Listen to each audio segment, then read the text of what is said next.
Uma alegria poder estar junto com os irmãos aqui. Agradeço desde já a toda a igreja pela atenção, pelo carinho. Agradeço o pastor Marco pela confiança. E vamos continuar então nesta série de mensagens sobre a renovação da mente. Este é o assunto sobre o qual estamos refletindo, sobre a renovação da mente. Começamos domingo passado com o texto base, lançando o fundamento, Romanos 12, 1 e 2. Depois, na quinta-feira, olhando para a experiência da mulher samaritana, lá no poço, em Sicar, João capítulo 4, nós tentamos entender um pouquinho como funciona esse processo de renovação da mente de uma forma mais pontual. O que acontece quando somos confrontados pelo Senhor, pela Sua Palavra, pelo Espírito Santo, para sermos levados a uma nova mentalidade. Isso é algo que pode acontecer, e deve acontecer, quando temos aquele primeiro encontro com Jesus, mas isso é algo que acontece também dia após dia na nossa vida, deve acontecer dia após dia. E por isso, hoje, a proposta é que nós olhemos para esse processo de renovação da mente, não de forma pontual, mas de forma mais abrangente, como um processo mesmo, como algo contínuo. E para isso nós vamos usar a vida do apóstolo Paulo, esse grande homem de Deus do passado. Então eu convido os irmãos a abrirem as suas Bíblias na carta de Paulo aos Filipenses, no capítulo 3, verso 17. Filipenses 3, 17. Meus irmãos, tornem-se meus imitadores e prestem atenção naqueles que caminham desta maneira, de acordo com o exemplo que vocês têm em nós. Meus irmãos, tornem-se meus imitadores. Paulo dizendo que responsabilidade, né? Dizer para nós, dizer para aqueles irmãos lá em Filipos, e para nós por extensão, que nós podemos imitá-lo. Paulo escreveu muitas coisas. A carta aos Filipenses é um dos seus escritos. E Paulo escreveu muito sobre renovação da mente. Nós lemos Romanos 12, 1 e 2. Em Filipenses mesmo, há muitas passagens que têm essa temática. Em Colossenses, ele fala sobre a palavra de Deus habitar ricamente em nosso coração. Em 2 Coríntios, capítulo 10, verso 5, ele fala em destruir sofismas e levar todo pensamento cativo à obediência de Cristo. Então, ele é alguém que realmente deixou muito ensinamento, deixou muitas coisas escritas para o nosso ensino a respeito deste assunto da renovação da mente. Mas nós podemos olhar para Paulo como um exemplo, como alguém que viveu constantemente aquilo que ele mesmo ensinou, que viveu constantemente tendo a sua mente renovada. E por isso, então, como eu mencionei, nós vamos olhar para a vida de Paulo, muito mais do que para os seus ensinamentos. E vamos extrair da vida dele o ensino a respeito da renovação da mente como um processo. Eu teria que ler muitas passagens da Bíblia para montar esse quebra-cabeça da vida de Paulo. Então, eu vou pedir que vocês me acompanhem aqui, tá? Mas esse percurso que nós vamos fazer, então, ele é inspirado na narrativa do livro de Atos, mas não somente. Vocês sabem que a partir do capítulo 9 de Atos, a narrativa é predominantemente sobre Paulo. A narrativa do livro de Atos, mas também algumas cartas nas quais Paulo fala um pouco da sua própria vida. Uma delas é Filipenses, essa passagem aqui que nós lemos, o capítulo 3. Também Gálatas e 2 Coríntios. Bom, quem foi esse homem?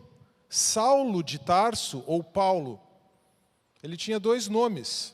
Até hoje de manhã, depois da ministração, eu estava conversando com o Solano e a Aline, e ela até lembrou, comentou que muitas pessoas afirmam que Deus teria trocado o nome de Paulo, né? Jesus teria trocado o nome de Paulo, de Saulo para Paulo, mas na verdade ele tinha dois nomes.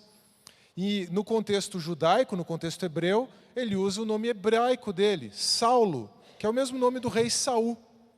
Mas como ele também tinha um nome romano, um nome latino, Paulo, quando ele se volta então para os gentios, ele começa a usar o seu nome gentil, o seu nome latino, Paulo. Mas quem foi esse homem, Saulo de Tarso? Ele era um judeu de linhagem pura, descendente de Benjamim, da tribo de Benjamim, judeu de judeus, ou hebreu de hebreus. Ele era um fariseu da seita mais rigorosa do judaísmo. Eles eram tão rigorosos com a lei, com a Torá, com o Antigo Testamento, com a Antiga Aliança, eles eram tão rigorosos que, para não ter risco de desobedecer à lei, eles acrescentavam coisas à lei. Parece meio paradoxal, mas nós somos assim, né? Nós gostamos de inventar muita coisa. E naquela tradição na qual Paulo tinha sido instruído, os fariseus, acontecia isso.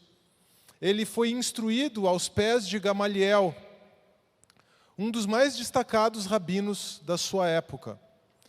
Na sua geração, entre os seus contemporâneos, ele excedia no judaísmo a todos. Ou seja, ele era o primeiro da classe, sabe? O aluno nota 10. Aquele que era reconhecido por todos, aquele que era invejado por todos. E quando Paulo tinha lá os seus 20 e poucos anos, provavelmente, surgem rumores de um certo mestre, um tal de Jesus de Nazaré, que estava ensinando, fazendo milagres e arrastando multidões. E ele, como fariseu, achava muito estranho, possivelmente achava aquilo tudo muito estranho, porque, afinal de contas, aquele homem não tinha tido uma instrução numa escola rabínica como ele. Mas o fato é que as coisas estavam acontecendo, e tudo aquilo que aquele homem ensinava e fazia, Jesus, era atribuído ao próprio Deus, a ponto de Jesus se auto-intitular o Filho de Deus, o Messias prometido. Isso, o próprio Paulo vai nos dizer, em 1 Coríntios capítulo 1, que é um escândalo para os judeus. Porque aquele Jesus, que se auto-intitulava o Filho de Deus, ele veio a ser crucificado. Ele foi morto.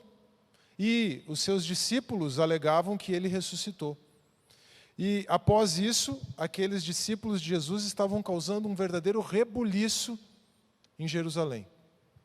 A tal ponto de que, num determinado momento, um daqueles discípulos foi separado, né? Foi confrontado pelas autoridades religiosas da época, pelos fariseus, e foi sumariamente executado. Não foi sujeito a um processo, foi executado de forma sumária, de forma muito rápida. E Paulo presenciou isso. E Lucas nos conta, no capítulo 7 do livro de Atos, que aqueles homens que apedrejaram Estevão, o primeiro mártir cristão, depositaram as suas vestes aos pés do jovem Saulo. A partir dali começa a primeira perseguição sobre a igreja. Uma perseguição dentro do próprio judaísmo, promovida pelos próprios judeus. E Paulo, ainda muito jovem, muito zeloso pela lei de Deus, se levantando contra aquele escândalo do Messias crucificado, começa a perseguir os cristãos, os seguidores de Jesus. E ele vai ao sumo sacerdote e pede cartas para ir até Damasco. Eu não sei o que tinha ali em Damasco, né? Por que isso? Mas ele pede cartas para ir até a sinagoga de Damasco, levar aquelas cartas do Sinédrio, do Senado judeu, lá em Jerusalém, e ali em Damasco, prender e arrastar para Jerusalém todos aqueles que fossem seguidores de Jesus, homens e mulheres, não importa. Quando Paulo está indo no caminho para Damasco, ou ainda Saulo, né, nesse contexto judaico, quando Saulo está indo no caminho para Damasco, todos nós sabemos o que acontece. A história está relatada no capítulo 9 de Atos. Ele encontra, então, naquela estrada, o próprio Cristo ressurreto. E Jesus se manifesta para ele. Ele cai e ouve: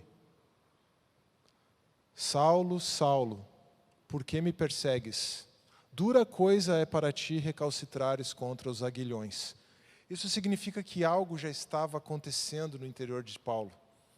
Algo já estava se movendo nele. O Espírito Santo de Deus já estava inquietando. E ele possivelmente estivesse pensando: tá, eu sei que como fariseu, zeloso da lei, isso é o que eu tenho que fazer. Eu preciso eliminar esses nazarenos, essa seita estranha. Preciso eliminá-los do mapa. Mas será que é isso mesmo? O próprio Jesus se revela a ele. E quando ele pergunta: quem és tu, Senhor? Ele ouve a resposta: eu sou Jesus, a quem tu persegues. Nós sabemos que ele ficou cego, foi para a cidade de Damasco. Um irmão chamado Ananias orou por ele, as escamas caíram dos seus olhos, ele foi batizado. Mas ali, não no capítulo 9, mas mais adiante, quando ele dá testemunho a respeito desse encontro, no mesmo livro de Atos, ali naquele momento ele ouviu algumas coisas do Senhor Jesus. Ele ouviu que era necessário que ele, Saulo, aprendesse o que era sofrer pelo nome de Jesus. E que ele seria, então, constituído como um instrumento para testemunhar a todas as nações. Hoje a gente pensa, né, temos até as bandeiras ali, testemunhar as nações, nós temos que ir, fazer missões, pregar o nome de Jesus.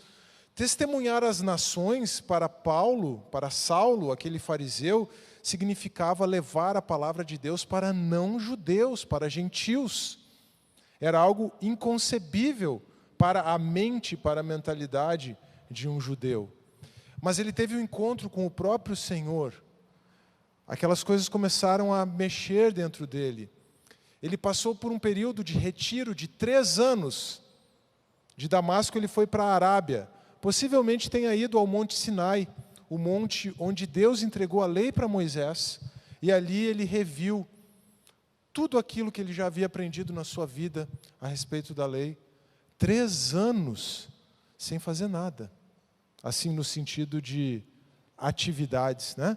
3 anos sem pregar o Evangelho. 3 anos sem anunciar. 3 anos buscando a Deus e a sua palavra. Ele vai para Damasco, volta para Damasco. Parece que é tudo muito rápido no livro de Atos, né? Parece que tudo acontece de forma muito rápida. Mas se você junta Atos 9 com Gálatas 1, você percebe que nesse período do capítulo 9 de Atos, passam-se 3 anos. E ele sai de Damasco, vai para a Arábia e volta para Damasco. E ali ele começa. Vou começar a fazer a obra agora. Só arrumou confusão com os judeus em Damasco. A confusão é tão grande que ele tem que ser descido do muro da cidade numa cesta. E aí ele vai a Jerusalém. Depois de 3 anos ele volta para Jerusalém. E ali ele encontra com Pedro, fica com ele 2 semanas. Encontra também com Tiago, o irmão do Senhor. Mas vai embora. Vai para as regiões da Síria e da Cilícia. Volta para Tarso, a sua terra natal. Lá em Tarso ele fica mais 4 ou 5 anos. Também sem nenhuma atividade de evangelismo, sem pregação do Evangelho. Talvez ele tenha até tentado. Talvez ele tenha até tentado servir ao Senhor. E tenha tido algumas experiências frustradas, relatadas no capítulo 11 da 2ª carta aos Coríntios. Mas o fato é que ele ficou ali, possivelmente trabalhando na profissão da sua família, que era a construção de tendas. Enquanto ele ficava ali costurando aquelas tendas, ele ficava orando, meditando, buscando o Senhor. Até que, depois de 7 ou 8 anos da sua conversão, veja bem, depois de 7 ou 8 anos, em que as experiências que ele teve de tentar fazer aquilo para o que Jesus chamou ele, foram frustradas, então ele é chamado por Barnabé.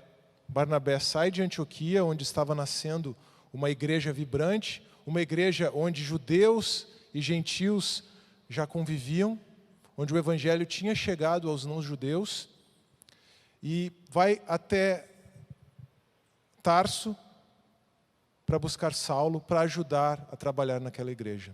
A primeira lição que Saulo, então, nos ensina, nesses 7, 8 anos de retiro espiritual, vamos dizer assim, é que é muito mais importante para Deus ser do que fazer. Podemos até dizer, irmãos, que Deus não está preocupado com aquilo que nós fazemos. Deus está preocupado com aquilo que nós somos. E aquilo que nós fazemos, é claro que é importante. Nós somos chamados, o próprio Paulo nos ensina, a sermos cooperadores de Deus, colaboradores de Deus. É claro que o que nós fazemos é importante, mas o que nós fazemos é reflexo, deve ser reflexo daquilo que nós somos. Se houver um descompasso entre o que você é e o que você faz, e esse descompasso normalmente é chamado de hipocrisia, há um problema sério.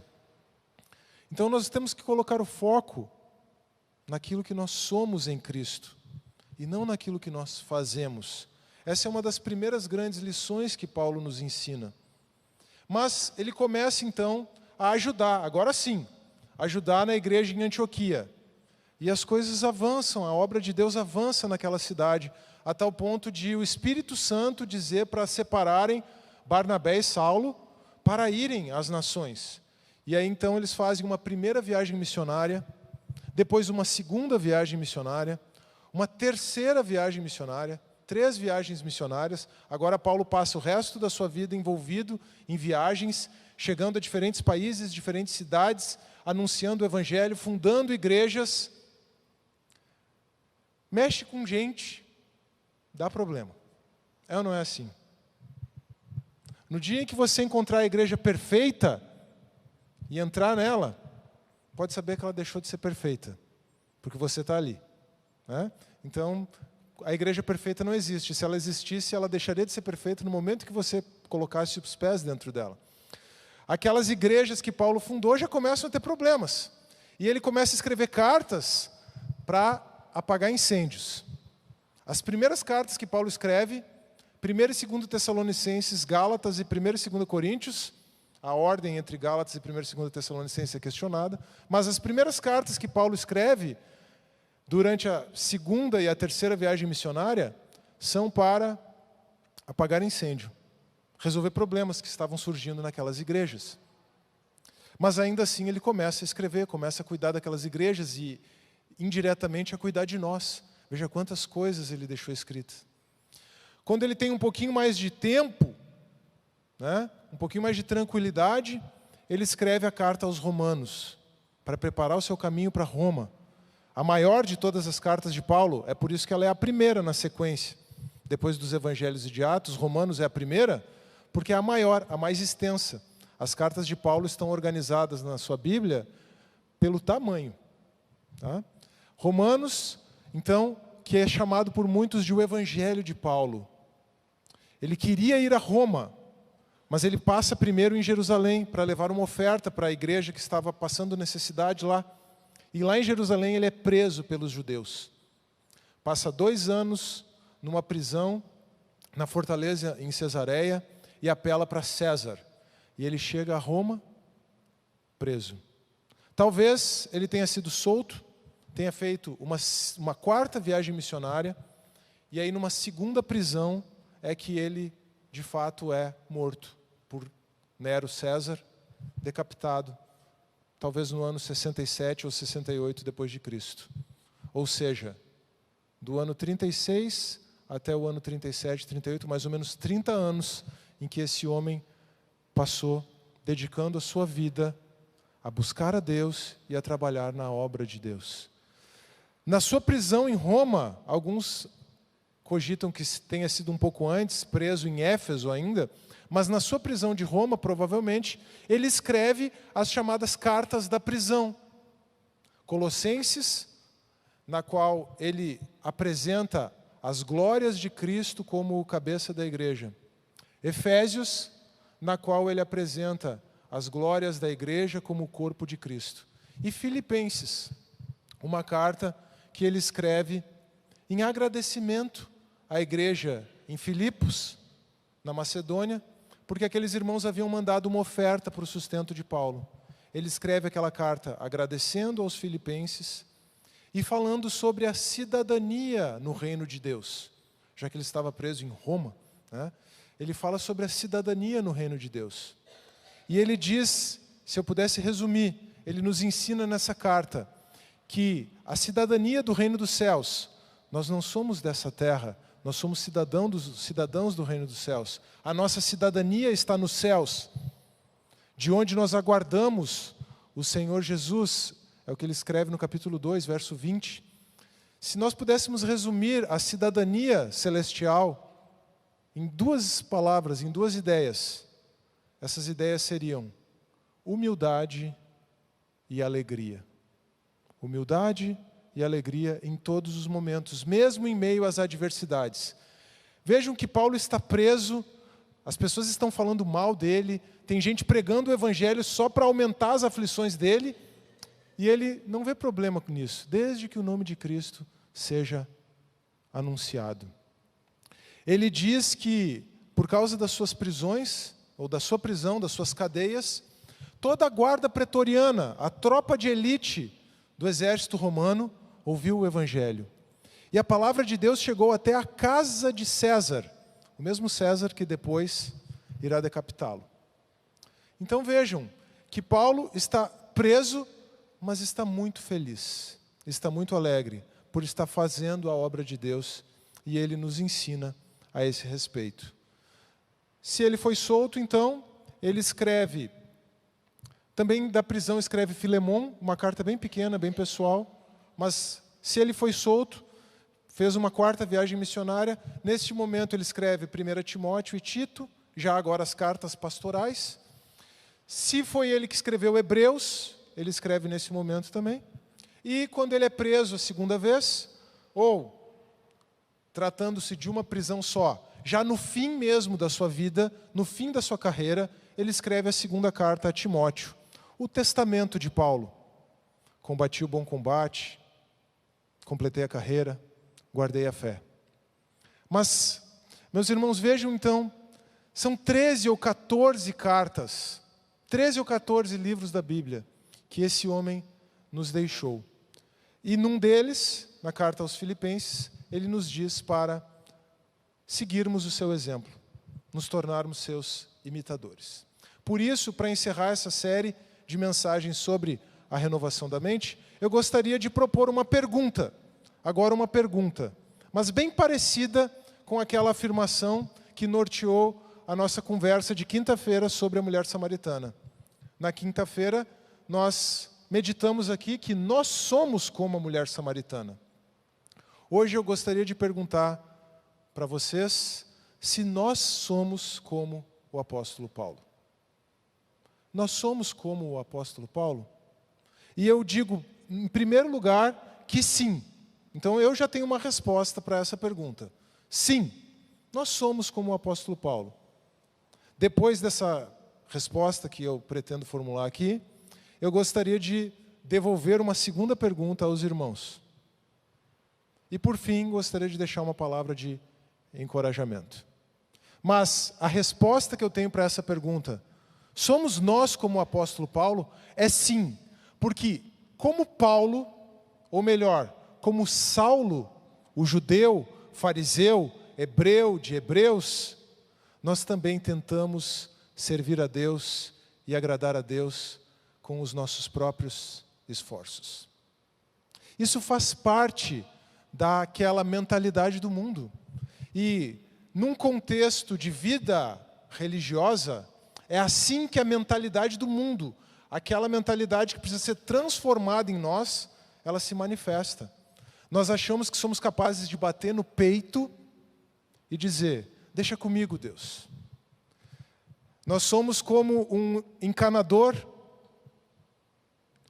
com a sua maletinha de ferramentas, diante das cataratas do Iguaçu, que diz assim: eu dou conta desse vazamento. Somos mais ou menos assim. Mas nós somos assim. Nós achamos que tudo aquilo que podemos fazer, de alguma forma, pode agradar a Deus. Nós achamos que podemos servir a Deus com base nos nossos próprios esforços. O nome disso é legalismo. E Paulo sabia muito bem o que era isso. Ele escreve na mesma carta aos Filipenses, no mesmo capítulo 3, no verso 6. Quanto ao zelo, eu fui perseguidor da igreja. Quanto à justiça que há na lei, irrepreensível. Quanto ao zelo, ele era tão zeloso da palavra de Deus, que ele perseguiu aqueles que estavam de fato fazendo a vontade de Deus. E de acordo com aqueles padrões humanos estabelecidos pela tradição dos fariseus para obedecer à lei, ele não tinha escorregado em nenhum deles. Ele era irrepreensível. Mas tão irrepreensível ele era, que ele estava perseguindo aqueles que realmente estavam próximos de Deus. Vocês percebem o que o legalismo faz, irmãos? O legalismo, ele nos afasta de Deus. Paulo, nesse sentido, por mais sincero que fosse o desejo do seu coração, ele estava se afastando de Deus em vez de se aproximar de Deus. O legalismo nos afasta de Deus. O legalismo nos afasta dos demais. Nós, em vez de fazer o bem, fazemos o mal. Querendo fazer o bem, fazemos o mal. Nos tornamos juízes dos nossos irmãos. Aqueles que deveriam ser ajudados por nós são prejudicados por nós, quando nós queremos fazer a vontade de Deus a partir dos nossos próprios esforços. O desejo do coração de Paulo era sincero. Quando nós fazemos isso, nós estamos fazendo com certa sinceridade, preciso reconhecer. Deus sabe disso.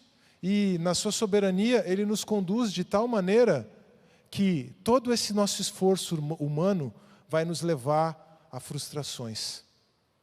E por incrível que pareça, são as nossas frustrações com as nossas tentativas, e não as nossas tentativas de servir a Deus e de agradar a Deus, que nos aproximam de Deus. É quando você fica frustrado consigo mesmo, com seu esforço, que aí sim, você está mais próximo de Deus. Talvez você possa acordar às 5 da manhã, ler a Bíblia, orar, passar aquele dia inteiro jejuando, chega no final do dia, olha para si mesmo e fica muito satisfeito. No dia seguinte, você não consegue fazer nada disso, ainda briga com a mulher ou com o marido, briga com os filhos, E aí você olha para você mesmo, puxa, estava indo tão bem ontem.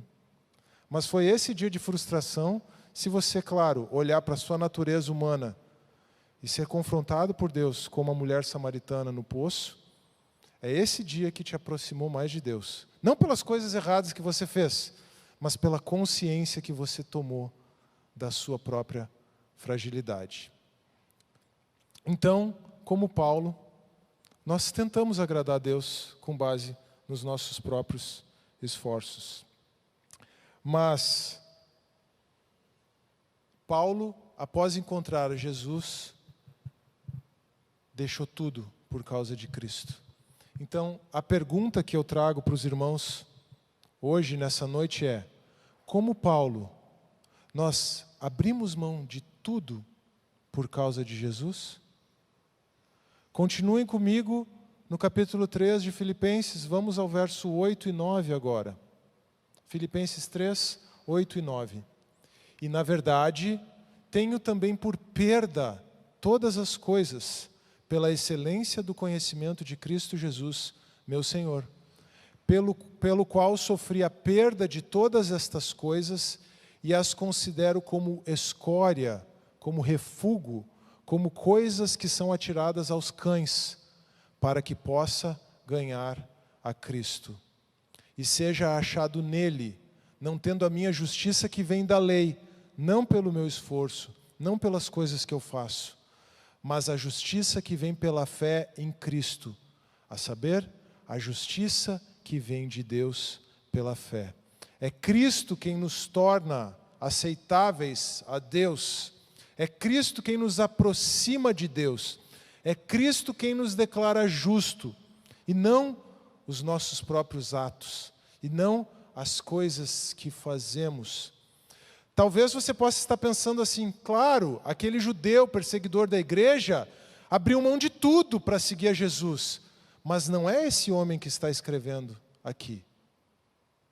Agora, é Paulo, o apóstolo de Cristo, que já fez 3 viagens missionárias, que já escreveu um monte de cartas, talvez umas 10 antes de Filipenses, que já fez muita coisa. Fez tanto que agora estava preso, já havia levado o evangelho aos confins da terra. E agora estava compreendendo o que é sofrer pelo nome de Cristo.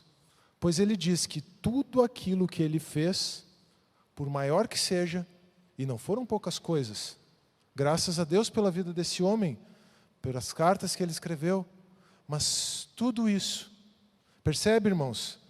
O que Paulo nos deixou é uma preciosidade, é um tesouro da parte de Deus. Mas ele diz, mesmo isso não tem valor nenhum.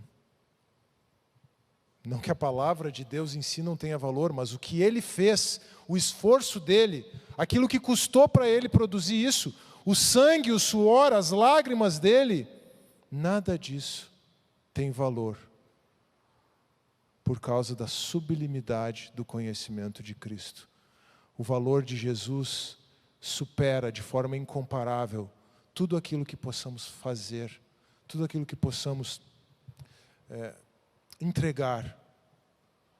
O valor de Jesus supera em muito tudo aquilo que Ele mesmo possa nos dar, nos abençoando. Então Paulo, de fato, abriu mão de todas as coisas por causa de Cristo. O único desejo de Paulo era ser achado em Cristo. Paulo fez muitas coisas, mas ele não se orgulhou de nenhuma delas. Pelo contrário, como ele escreve na carta aos Gálatas, no capítulo 6, verso 14, que eu de maneira nenhuma me orgulhe, senão na cruz de nosso Senhor Jesus Cristo, pela qual o mundo tem sido crucificado para mim, e eu também para o mundo.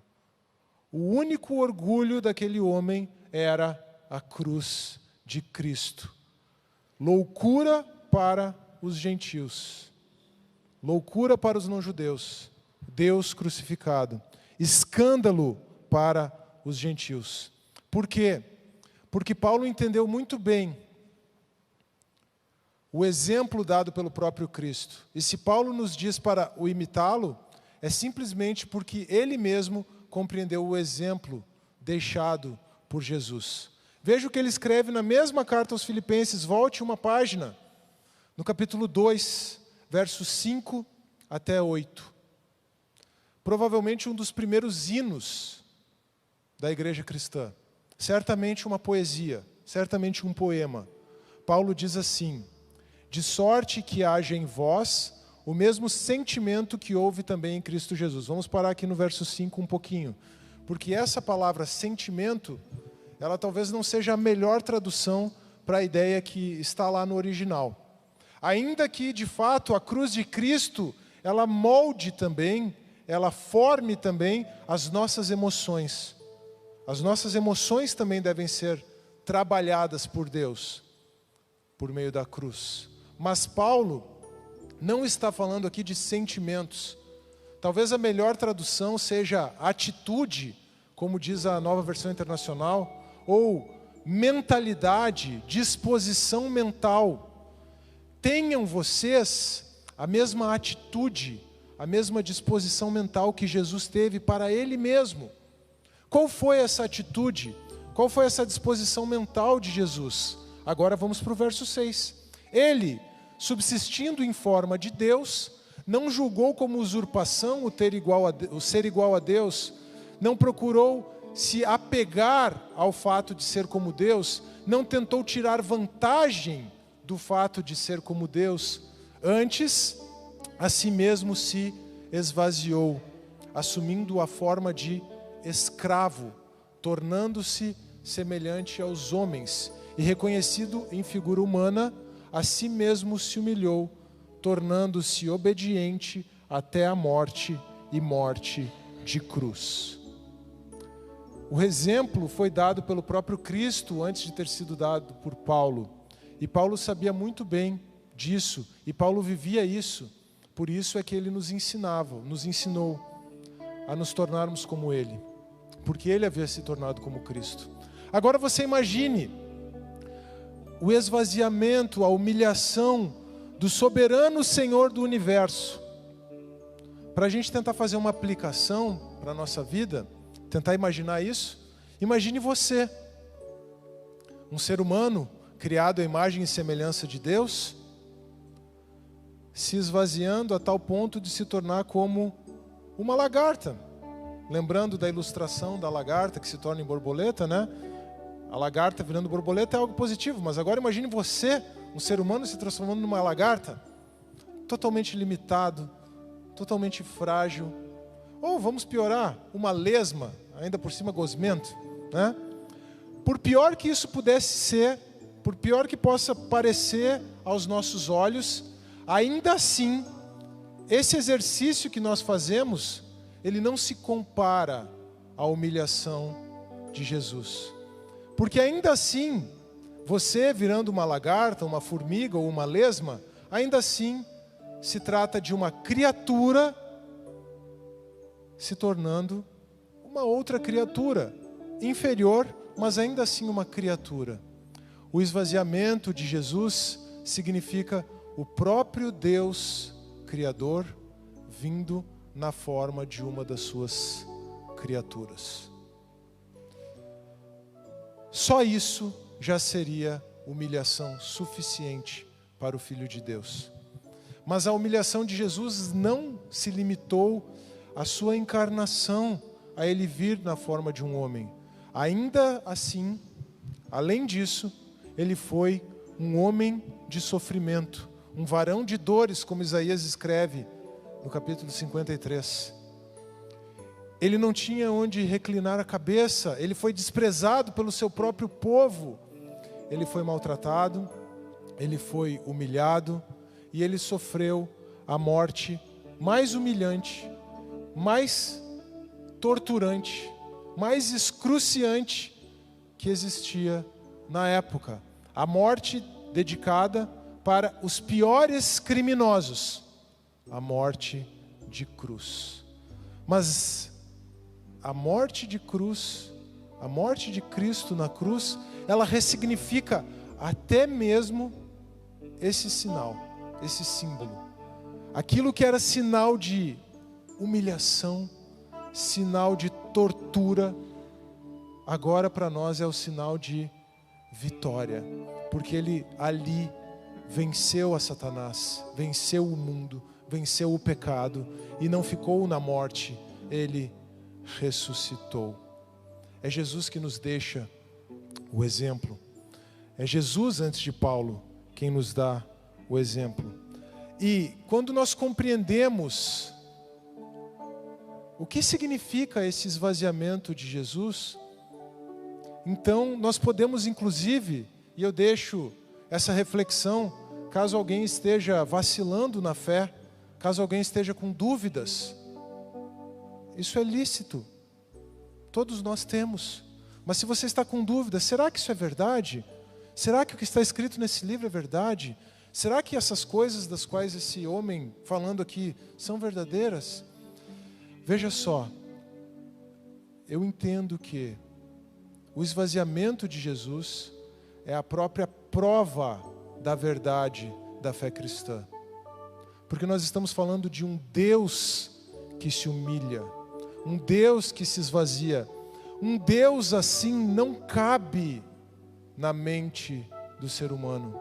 Um Deus assim não seria inventado pelo ser humano. Porque o máximo que o ser humano consegue conceber, e Deus nos projetou para isso, Ele colocou em nós um senso. Calvino chamava isso de sensus divinitatis, um senso de divindade. Ele colocou em nós uma estrutura, um funcionamento que quando você, por exemplo, contempla a grandiosidade da natureza, ou quando você contempla a mediocridade do seu pecado, você percebe que existe um Criador muito maior do que você, muito mais exaltado do que você. Isso está no nosso DNA espiritual, mas você não consegue conceber por você mesmo que esse Criador tenha vindo até nós. Isso depende apenas da revelação de Deus. E Deus se revela assim de forma tão graciosa e tão maravilhosa em Cristo, de tal maneira que nós não poderíamos conceber um Deus como esse. O máximo que a imaginação do ser humano consegue conceber é um Deus assentado no trono, o que reflete a glória de Deus. Mas pense na mitologia grega, né? Enquanto gregos e troianos se matavam lá sob as muralhas de Troia, Zeus se assentava no seu trono no Olimpo, soberbo da sua glória. Jesus nos olhou nas nossas misérias e não ficou soberbo no trono, ele veio até nós. A humilhação de Cristo foi o caminho de Deus ao ser humano, o caminho de Deus até a humanidade.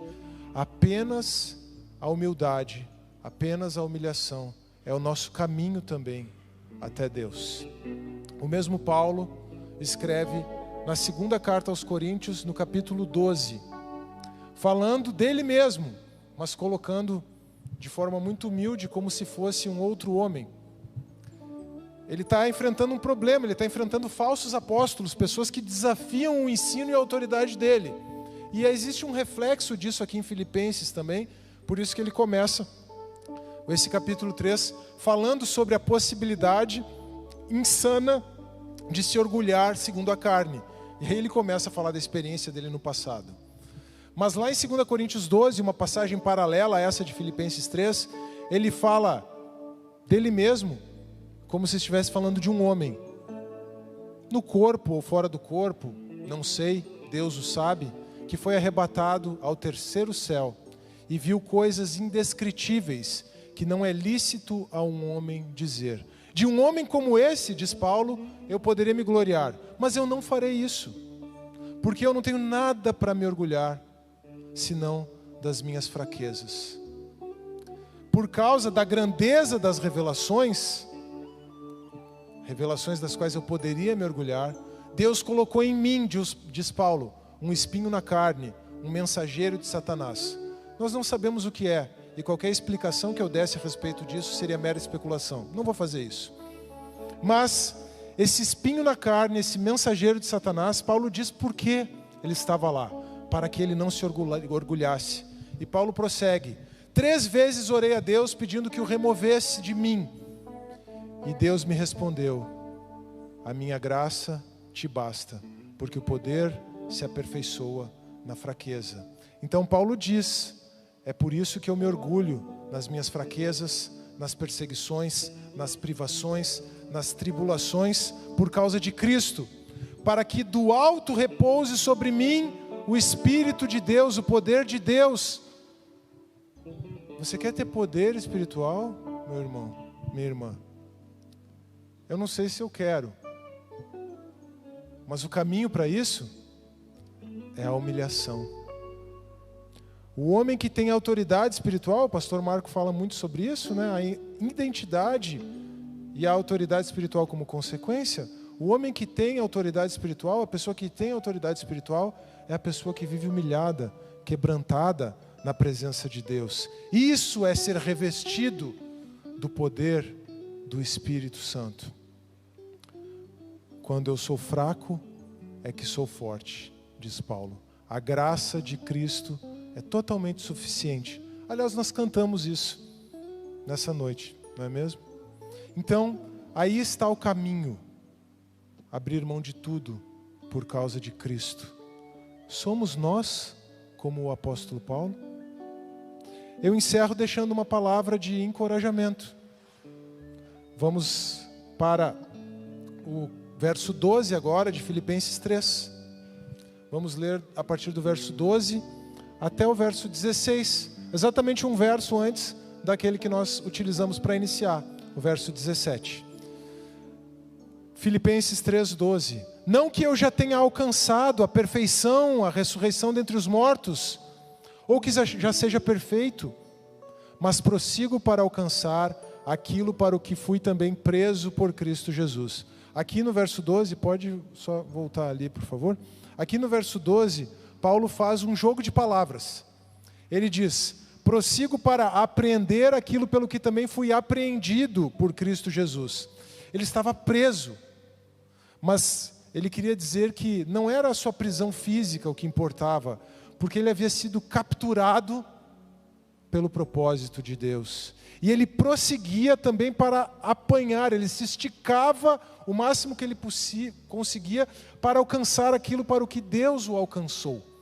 Apreender aquilo pelo que também foi apreendido em Cristo Jesus. Pode avançar, por favor. Irmãos, quanto a mim, não julgo que o haja alcançado a perfeição, a ressurreição dentre os mortos, mas uma coisa faço, é que esquecendo-me das coisas que atrás ficam, esquecendo as 10 cartas que ele já escreveu, avançando-me para as que estão diante de mim, prossigo para o alvo, pelo prêmio da soberana vocação de Deus em Cristo Jesus. Paulo foi um homem que nunca desistiu, nunca parou, nunca retrocedeu nesse processo de renovação da mente, nesse processo de conhecer mais a Cristo, nesse processo de viver mais a vida de Cristo. Ele nos mostra que a perfeição, a verdadeira maturidade, assim nós podemos entender essa palavra que ele usa aqui, perfeito, maduro, a verdadeira perfeição, a verdadeira maturidade cristã é prosseguir nesse caminho de humildade e de humilhação. Porque o próprio Cristo nos deu esse exemplo. Em Hebreus capítulo 5, versos 8 e 9, para nós encerrarmos, Hebreus 5, 8 e 9, talvez o próprio Paulo tenha escrito, talvez alguém com a mentalidade como a de Paulo. Sobre Jesus, a carta aos Hebreus nos diz: ainda que Jesus fosse filho, ele aprendeu a obediência por aquilo que padeceu, por aquilo que sofreu. Não que ele precisasse aprender a obedecer, ele era obediente, mas ele aprendeu a experimentar a obediência como homem, se identificando conosco por meio dos sofrimentos. E sendo ele aperfeiçoado, talvez seja a melhor tradução, veio a ser a causa da eterna salvação para todos os que lhe obedecem. Uma vez aperfeiçoado, o perfeito foi aperfeiçoado.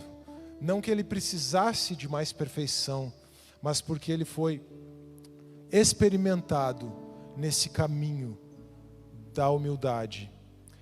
O próprio Jesus, então, se identificou conosco por meio dos sofrimentos, para que os nossos sofrimentos, as nossas dificuldades da vida, nos conduzam a nos identificar com Ele na sua cruz. Para, identificados com Ele na sua morte, sermos identificados também na sua ressurreição. Então, meus irmãos, eu encerro essa série de pregações com essa pergunta: nós somos como Paulo? Sim, somos. Porque como Paulo, nós também tentamos agradar a Deus com base nos nossos próprios esforços. Mas, como Paulo, nós consideramos hoje, todos os dias, sempre e de novo, tudo como perda por causa de Cristo.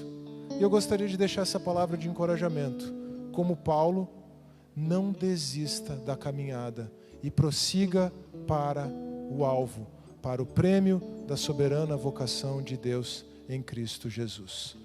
Eu gostaria de fazer alguns convites, então. O primeiro convite é para alguém que talvez esteja aqui nessa noite e que não tenha tido aquele encontro com Jesus como Paulo teve na estrada para Damasco. Se esse é seu caso, se você está recalcitrando contra o aguilhão, se você está com o seu coração ardendo, ouvindo Jesus te chamar, eu faço esse convite para que você venha aqui na frente, enquanto nós cantamos. Nós vamos orar por você. Mas talvez não tenha ninguém nessa condição aqui, eu não sei, Deus o sabe. Talvez tenha pessoas aqui que estejam tentando agradar a Deus com base nos seus próprios esforços. E possivelmente você está cansado disso. Se você está nessa condição, eu também convido você a vir aqui à frente para dizer para Deus que Ele, Cristo, é totalmente suficiente e você não está mais agora procurando se basear na sua própria justiça, no seu próprio esforço. Talvez você não consiga se alegrar em meio às dificuldades da vida, as tribulações, as aflições. E você precise trazer para dentro do seu coração esse ensino de Paulo a respeito da cidadania do reino que nós encontramos em Filipenses. Se esse é o caso, eu faço esse convite a você também. E por fim, pode ser que você esteja desanimado da caminhada, até pensando em desistir. Mas Paulo nos ensina a prosseguir para o alvo, sem vacilar. E por isso eu faço esse convite a você também. Podem ficar de pé.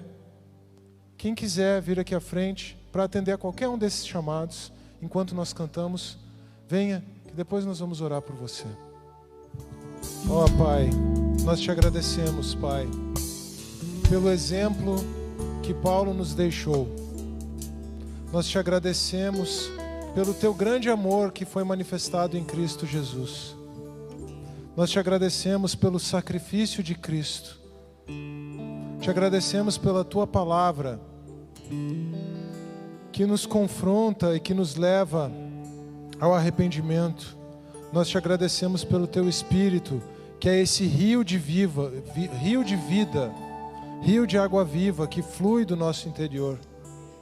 Eu oro a Ti por cada um desses irmãos que vieram aqui à frente, que eles possam ser renovados no seu espírito, que eles possam ser revigorados, Pai, na Tua graça. Que cada um de nós aqui nessa noite possa deixar tudo aos Teus pés e prosseguir para o alvo, prosseguir em direção a Cristo Jesus, nosso Senhor, nosso Salvador. Ó Deus, que nós sejamos completamente satisfeitos na Tua graça. Tenhamos a nossa mente renovada a cada dia. E Pai, Tu conheces as lutas, as dificuldades, as tribulações de cada um. Nós colocamos tudo isso diante de Ti, Deus.